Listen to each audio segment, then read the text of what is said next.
What's up, everyone? Josh Hines here with Catalyst Performance Factory. We are back at it again with episode number 4 of my MCL rehabilitation and corrective exercise series.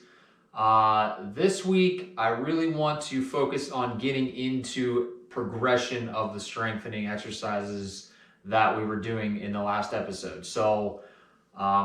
Me personally, I'm feeling pretty good with this thing. It was actually a goal of mine to go on a few light jogs before the end of 2021 is kind of where I had set my rehabilitation goals. I was able to do that, got a few shorter runs in, kind of just to test the waters and see how things went, and so far so good. So with the phase I'm at right now and the exercise I want to show you today, it's really focusing on starting to get a more advanced strengthening, more durability, and continued mobility back in this knee to really get it back strong and ready for competition. So there's two things that I want to focus on today. There's going to be two separate exercises. The two things that I want to focus on are unilateral movement and multi-planar movement. So let's get right into it.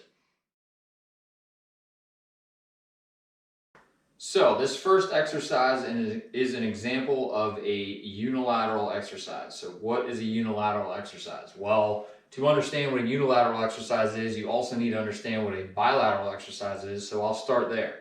A bilateral exercise is an exercise in which you are using either both arms or both legs in the same motion pattern at the same time. So a bench press or a squat would be an example of an either upper body or lower body bilateral exercise. A unilateral exercise is when you isolate one limb, either upper or lower body, or a combination of both if you get into more dynamic movements, at a time in order to really focus on that particular limb and expose the strengths and weaknesses of that limb. So it's a really good exercise strategy to use when you are specifically focusing on corrective exercise, rehabbing from an injury, because it is so good at exposing any weaknesses or muscle imbalances you might have when you isolate that leg. And it also allows you to really decouple the bilateral effect of possibly relying on your good leg, whether you're aware of it or not. Sometimes if you're doing a squat and you've just had a recent injury, but you're able to do squats, you're relying on the good leg more than you realize. So in a unilateral exercise, this is really good exercise for isolating that leg and really understanding where the strengths and weaknesses are. So let's get right into it. This is going to be a rear foot elevated split squat. I'm going to use a stability ball for my back leg to kind of just add an extra challenge to the stability of the exercise and really understand where I'm at stability wise with this leg. So to set this up, get my back foot here on the stability ball. You can obviously have a bar or something, if you can have a wall or something, just to kind of give yourself a little added stability when you first start out with this.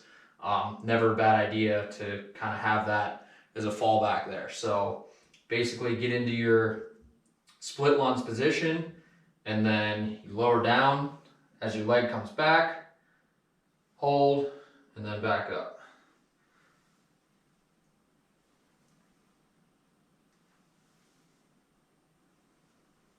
So with this, you really want to make sure your knees are tracking in a line through your midfoot, rather than, like we talked about before, you can either have a knee valgus where your knee caves in or varus where it caves out. You really want to make sure your knee is tracking over the midline of your foot. And if it's not, or you're unable to do that, then there's definitely a muscle imbalance or an insufficiency there that we need to work on. So really good exercise to strengthen, help improve stability, help improve durability, and help to identify any weaknesses you might have.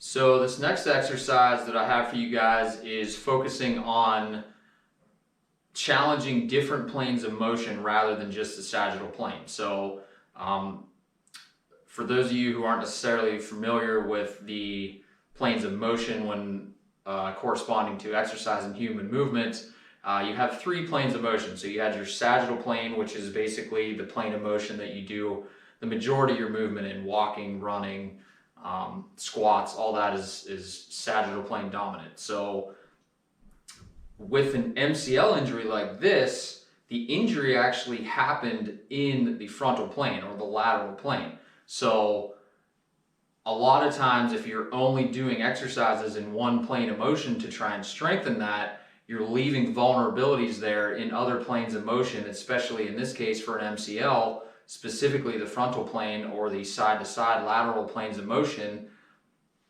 that you really want to make sure you're strengthening in that plane of motion as well to prevent, not only to strengthen back up to prevent future injury, but also just in general for sports performance, you definitely want to be a dynamic athlete in all planes of motion. So that's why I want to do multi-planar exercises, and this one specifically is called the Cossack squat. So the way we set this up, it's actually a really good mobility exercise too. So kind of come down into a low lunge on one side here, staying low, roll into the other side, back over,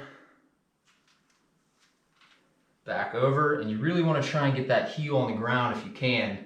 I definitely have better mobility and better range of motion in my right leg doing this right now than in my left leg. So this is a good, this is a unilateral and multi-planar exercise here. So kind of getting double bang for your buck on this one to really understand where you may have weaknesses, where you may have some muscle imbalances and what you need to work on. So this is Cossack squat.